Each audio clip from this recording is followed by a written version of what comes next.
Nobody in that courtroom could have imagined they were seconds away from witnessing the most unthinkable act in Judge Judy's 30-year career. It began like any other small claims hearing. Papers shuffling, quiet whispers from the gallery. Judy adjusting her glasses as she scanned the file in front of her. The defendant, a red-faced woman in a floral blazer named Karen Mitchell, sat rigid at the table, jaw clenched, eyes locked on the judge like a hawk stalking prey. The tension felt strange, heavier than the usual nervous energy. But no one understood why. Not yet. Before we dive into this incredible case, tell me in the comments where you're watching from. I love seeing where my viewers are around the world. And don't forget to hit that subscribe button so you never miss more unbelievable cases like this one. Now sit back, relax, and enjoy the video.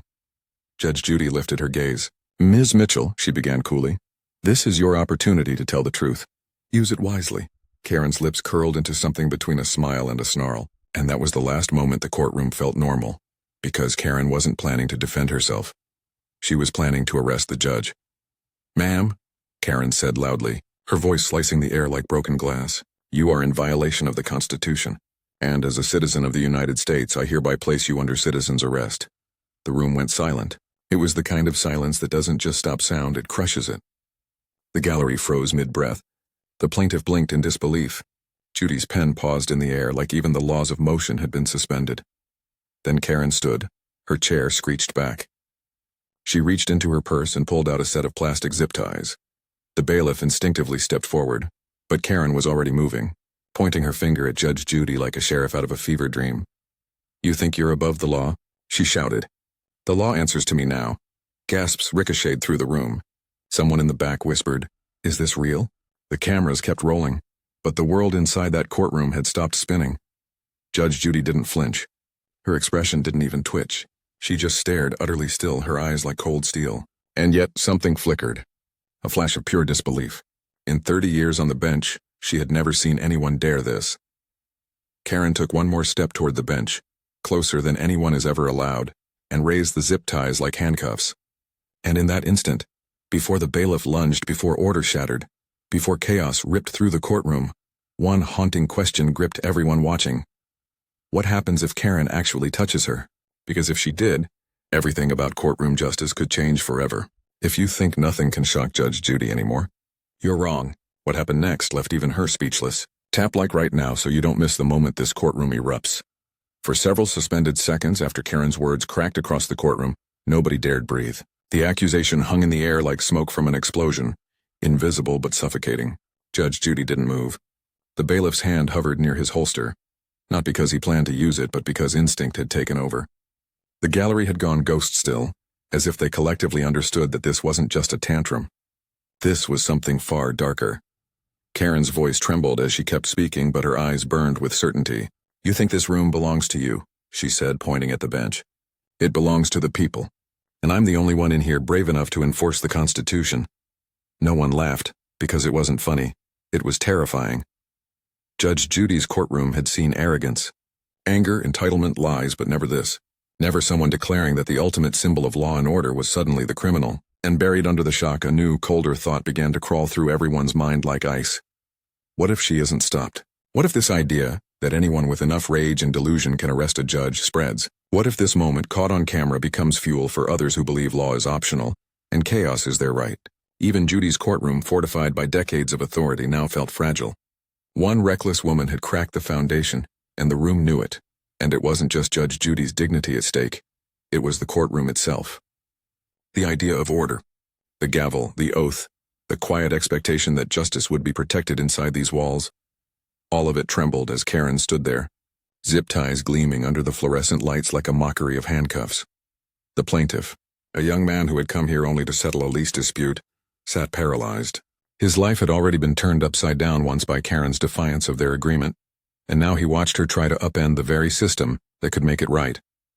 If she succeeded, if she could even touch the bench before being stopped, then the outcome of his case, and every other case that followed, might not matter at all. Because if a courtroom isn't safe from chaos, then justice becomes just another game to be shouted over, and that thought chilled everyone who had ever believed this room was untouchable. The bailiff's jaw flexed as he slowly stepped closer, his boots whispering on the tile. His eyes stayed locked on Judy, waiting for the slightest nod to move. Judy still hadn't blinked. She wasn't frozen out of fear, she was calculating, measuring. She knew something the rest of them didn't. That this moment wasn't just about her reputation. It was about precedent. What happens today becomes tomorrow's excuse. If Karen so much as brushed the hem of Judy's robe, it would be played endlessly on screens across America. Proof that authority can be mocked, shoved, manhandled like a prop. And Judy knew this courtroom would never recover from that image. A soft creak of leather echoed as the court reporter shifted. Her face pale, fingers still on the keys but unmoving. Even she understood it, this wasn't chaos anymore. It was contagion. A spark that could set every fragile thread of respect in every courtroom ablaze. Karen's words rose louder, almost shaking now. This is a citizen's arrest, Judge Scheindlin. You are operating under maritime law, and you are impersonating a judge. You have no legal standing? The words were nonsense, but it didn't matter. Nonsense can still burn down the world if people believe it with enough fire. And Karen's fire was spreading fast. Outside, somewhere beyond the thick courthouse walls, life went on. Cars honking, phones buzzing. The hum of a city that trusted its courts to keep the chaos contained. But inside this room that illusion had cracked. The audience wasn't watching a legal dispute anymore. They were watching something far more dangerous. The moment law itself was challenged, Judge Judy's silence became its own weapon. Her stillness screamed louder than any gavel strike, but under her cold exterior, even she could feel the weight crushing her shoulders. If she reacted too soon, the world would see her as rattled. If she reacted too late, they would see her as weak, and weakness, even imagined, is fatal to a judge's power. Somewhere in the gallery, a phone camera flashed. A photo already flying toward social media, a single frame that could mislead millions. Judy, sitting as a woman, stood above her, holding restraints. To those who didn't understand the law, it could look like the unthinkable had already happened, that Karen had taken control. And once that lie is born, it lives forever. This was the real danger, the hidden stakes no one had spoken aloud. If this moment spiraled, it would not just humiliate Judge Judy. It would give millions of angry strangers permission to declare themselves the law. That was what the room felt, bleeding in from the edges like cold water. The sense that justice itself was one reckless lunge away from collapse. Hours before the courtroom would gasp in disbelief. It was just another Tuesday morning on set. The bailiff had polished the brass nameplate on the bench. The court reporter sat upright, her fingers poised above the keys. Judge Judy entered briskly as she always did. Black robe crisp, lace collar glowing under the lights, eyes sharp enough to cut glass. The gallery rose, then sat. Routine, predictable, safe. Only Karen Mitchell didn't sit like the others.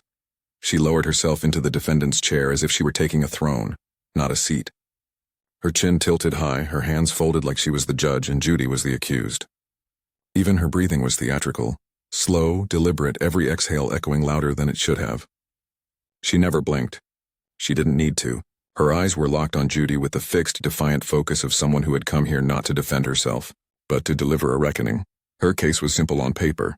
A broken lease, unpaid rent, a furious landlord who claimed Karen left his property in chaos. The plaintiff's folder bulged with photos, contracts, receipts. But when Judge Judy asked Karen to present her side, something was already off. Karen didn't open her folder. She opened a manifesto. This courtroom, she said, her voice honeyed and sharp, is operating outside its jurisdiction. The words fell like ice into boiling water. Judy's pen paused mid-note. The gallery tilted forward, curious. It sounded rehearsed, too smooth, too confident. Judy had heard every excuse under the sun, but something about Karen's tone carried a quiet threat. "Ma'am," Judy replied, her voice flat and surgical. "You signed this lease, did you not?" Karen didn't answer the question. She smiled. "I stand under common law, not your maritime codes," she said. A ripple of laughter tremored through the back row, quickly stifled when Judy's glare sliced their way. Judy inhaled slowly.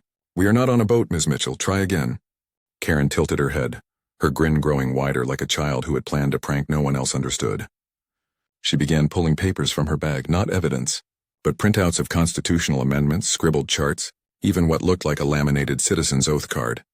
The plaintiff stared, bewildered. Judy didn't blink. She just tapped her pen once against the desk. "Focus," she ordered, "or I'll end this hearing." But Karen wasn't losing focus, she was sharpening it. Her words grew faster, louder, straying from leases to corporate tyranny, then to sovereign citizen jurisdiction. The gallery shifted in their seats, some exchanging looks, others pulling out phones. They didn't know it yet, but the air in that room had already changed. The hearing wasn't about the lease anymore, it was about who was in charge, and Karen had quietly decided It wasn't Judge Judy. The air in Judge Judy's courtroom had gone brittle. Like glass about to break, Karen's words had been spiraling for minutes. Faster, louder, further from reality. And every eye in the gallery followed them as if tracking a spark near dry wood. The plaintiff sat motionless, shoulders tight, lips pressed white. Even the bailiff, who had stood like stone through 1,000 outbursts, now shifted his weight forward as though bracing for an earthquake. Judge Judy tried once more to rein it in. "Ms. Mitchell," she said, her voice razor flat. "You have 30 seconds to answer the question or I will dismiss your case entirely." Karen's lips twitched into a smile that wasn't really a smile. "You can't dismiss me," she whispered almost sweetly. "Because you don't have the authority." And then everything cracked. Karen shot to her feet. Her chair skidded back and slammed the wall. Her purse tipped over, spilling a scatter of papers and the bright glint of plastic zip ties across the floor. The gallery gasped as one. Karen didn't notice. She was already pointing at Judge Judy with a trembling finger, her voice cracking with rage that had been coiled and waiting all along. "I place you under citizen's arrest," she shouted, every syllable shaking. "You are impersonating a judicial officer and I am reclaiming this court." Time didn't just slow, it disintegrated. The bailiff lunged from his post, boots thudding like war drums. The plaintiff jerked back in his chair, eyes wide. The gallery rose halfway, then froze, mouths open. But Karen kept moving, her heels pounding the tile, her hand clutching the zip ties like handcuffs, her eyes wild and glassy. She charged the bench. She actually charged Judge Judy. For the first time all morning, Judy's face moved, not with fear, but something colder, fury. Her eyes flashed, steel catching fire, as the bailiff intercepted Karen just feet from the bench. His arm wrapped across her shoulders, twisting her sideways. The gallery erupted in gasps and shouts, half disbelief, half fear. Karen thrashed in his grip, screaming legal jargon and half-sentences about corruption and maritime law, her words, dissolving into primal noise as she kicked at the air. The paper she had dropped spun and skittered across the floor like startled birds. The courtroom was gone now. What remained was chaos wearing its skin. Judy sat perfectly still, unmoving as the bailiff pinned Karen's arms to her sides. But her silence didn't read as shock anymore. It read as judgment, ice-cold surgical judgment, like she was watching a structure collapse and mentally writing its obituary. No one clapped. No one spoke. The room was silent, but for Karen's ragged screams echoing against the wooden walls, and even they were fading as the bailiff dragged her back, step by grinding step. A woman had just tried to arrest Judge Judy, and for a few terrifying seconds it almost felt like she might succeed. If you think the chaos ended here, it didn't. What happened next stunned even Judge Judy. Comment chaos if you're still watching with your jaw on the floor. When the bailiff finally forced Karen down into the corner of the room, the noise didn't just stop, it died. Her screams collapsed into broken murmurs, fragments of legal jargon spilling from her lips like cracked glass. The gallery stayed frozen where they stood, halfway between sitting and fleeing, eyes wide and unblinking. Even the plaintiff's pen had fallen from his hand, rolling across the table without anyone noticing. For a moment it didn't feel like a courtroom anymore. It felt like a church after lightning hits the steeple. Judge Judy had not moved. Her hands were still folded, her back still straight, her face as cold and unreadable as stone. But her silence was deafening. The air seemed to bend around it. The bailiff's heavy breaths filled the void as he held Karen's trembling arms pinned to her sides. No one spoke. No one dared. Somewhere in the back row a woman dabbed tears from her eyes as if waking from a nightmare. A man near the aisle let out a slow, shaky exhale, realizing he'd been holding it the whole time. Karen's head slumped forward, but her eyes still glimmered with wild defiance. It was over, but not really. The damage she'd done was still echoing in every stunned heartbeat in that room. Judge Judy finally blinked. Just once. And somehow that tiny motion felt louder than any gavel strike. For a long, lingering moment after Karen's screams faded, the only sound was the bailiff's slow, steady breathing and the faint rustle of papers still trembling on the floor. Judge Judy did not speak. She didn't flinch. She didn't even look at Karen. She simply sat, still regal, and impossibly composed, as if the entire eruption had only confirmed what she had always known.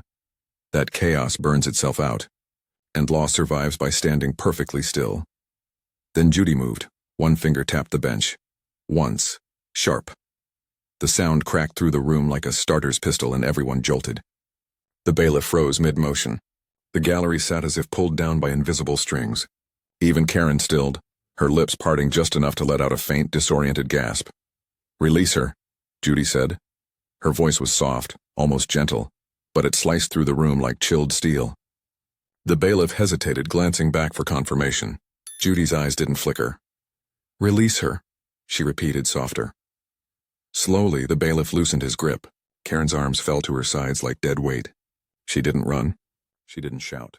She just stared, blinking rapidly like someone who had woken up in a place she didn't recognize. Judy leaned forward, folding her hands atop the bench. "Ms. Mitchell," she said, every syllable polished and cold, "you have just done something no one has ever done in this courtroom, and something no one will ever do again." Her words didn't rise. They sank, heavy, final. "You attempted," she continued, "to perform a citizen's arrest on a sitting judge of a legally convened court of law. You stormed this bench with zip ties, screaming conspiracy theory word salad while endangering my staff, my litigants, and the dignity of these proceedings." She paused, letting silence settle like dust on broken glass. "You did not fail because the bailiff restrained you," Judy said, her eyes narrowing. "You failed because you never had power here to begin with." A ripple shuddered through the gallery. Not applause. Not relief. Just breath. Released all at once as though they had been holding it since the chaos began. Karen's lips quivered. Her hands twitched on her lap. She seemed smaller now, the blaze in her eyes dimmed to embers. But Judy wasn't done. "You believe this courtroom is a stage?" Judy went on, voice still perfectly level. "That you can rewrite the rules, rewrite reality, and crown yourself judge by declaring it loud enough. That is the delusion of tyrants. And tyrants do not walk out of here victorious. They walk out escorted." Karen's shoulders flinched like she'd been struck. Judy turned to the bailiff. "Remove her from this courtroom. She is now in contempt of court. She will be fined. She will be barred from re-entry for 90 days. And her case," Judy looked back at Karen, her gaze sharp enough to cut marble, "is dismissed with prejudice." The bailiff nodded silently. Karen's mouth opened, a small strangled sound escaping, a final thread of defiance trying to breathe. But Judy's gaze pinned her like a nail. "Not one more word," Judy said softly. "You've wasted enough air." That was the first moment Karen truly stopped. The bailiff stepped forward, gently taking her elbow. She didn't resist. Her heels clicked faintly as he guided her toward the side door, each step echoing like the slow toll of a bell. The gallery stayed silent, eyes following her as if they were watching a ghost fade from the world. At the threshold, Karen turned back, eyes flicking to Judy's bench, still searching for something. Dignity maybe, or revenge, or just the proof she had existed. But Judy was already looking back down at her. Papers. She didn't give Karen even the dignity of a last glance. The door closed with a dull click, and only then did Judge Judy look up. Again, at the gallery, the court reporter, the plaintiff still trembling in his seat. "Order," she said simply, not shouted, whispered, yet somehow it carried like thunder. The word rolled through the room like a spell breaking. People inhaled again, shoulders dropped, eyes blinked. Even the fluorescent lights seemed brighter, as if they too had been dimmed by the chaos. Judy set her pen neatly beside the case file, as though placing the final stone atop a monument. "This courtroom," she said, "runs on law, not tantrums." Her tone didn't waver. Not an ounce of heat, not a flicker of triumph, only precision, polished and merciless. She wasn't angry anymore. She was finished. And in some strange way that was more devastating than fury, because rage can be dismissed, but cold certainty is absolute. The plaintiff, still pale, nodded shakily. The court reporter's fingers finally moved, keys clattering again. Life bled back into the room in fragile threads. Yet a strange reverence lingered, like the hush after a thunderstorm that leaves the world trembling but cleansed. Judge Judy reached for her gavel but didn't use it. She didn't need to. Order had already returned, not with a bang but with her silence.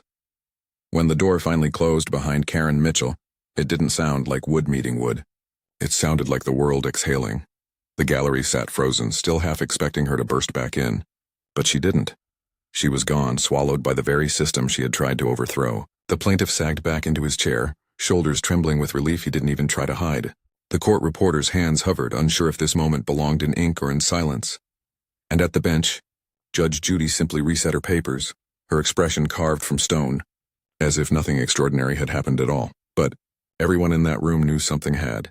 They had just watched a woman try to arrest Judge Judy, and they had watched the law itself decide whether it would bend or hold on. News spread like wildfire before the next case even began. Someone had caught it on their phone. The video hit social media within minutes, the caption screaming in all caps, Karen tried to arrest Judge Judy. By the hour's end, it had racked up millions of views. Clips looped across timelines. Karen rising, zip ties flashing, the bailiff's tackle.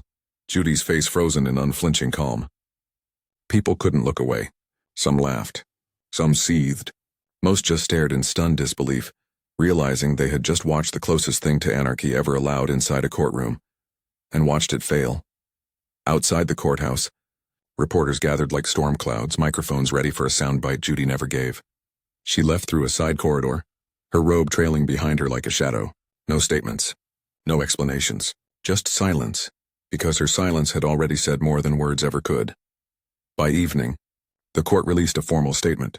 Karen Mitchell was found in contempt, fined and banned from the premises for 90 days. She would not be allowed to appeal her case. It was over. Legally, publicly, completely.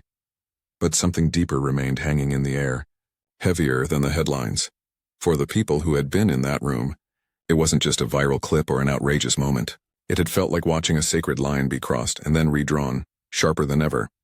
They had seen what happens when someone decides law is optional. And they had seen how quickly the world can tilt when respect shatters. But they had also seen something else. Something far rarer. They had seen Judge Judy not fight to reclaim her authority, but simply refuse to let it be stolen. That was what lingered most. Not the shouting. Not the zip ties, not even the tackle, but the stillness. The way she never raised her voice. The way her silence roared louder than chaos. And maybe that's why people couldn't stop replaying it. Because buried inside the spectacle was a truth they didn't expect to feel. Authority doesn't scream. It endures. Long after the viral storm faded, the viewers who watched from living rooms and office screens found themselves thinking about her final words. The ones she said so softly, yet they echoed louder than the chaos ever did. This courtroom runs on law, not tantrums. It wasn't just a dismissal of Karen, it was a warning. A reminder that respect isn't granted. It's defended. In a world addicted to outrage, Judy had shown something stronger than rage. She had shown restraint. And in doing so, she had proven why no amount of noise can dethrone true order. That night, the viral video flooded comment sections around the world. Some were furious at Karen. Some celebrated Judy like she'd just won a war. But most were simply quiet, shaken, awed and grateful that someone still stood where lines are supposed to stay. Unbroken, because if Karen had succeeded, even for a second, it wouldn't just have humiliated Judge Judy. It would have told the world that the gavel can be grabbed by anyone loud enough to reach for. But she didn't succeed. Because Judy never moved. And in that stillness, while she won. If this moment left you speechless, hit like to stand for courtroom sanity. Subscribe to see more jaw-dropping moments from Judge Judy's bench.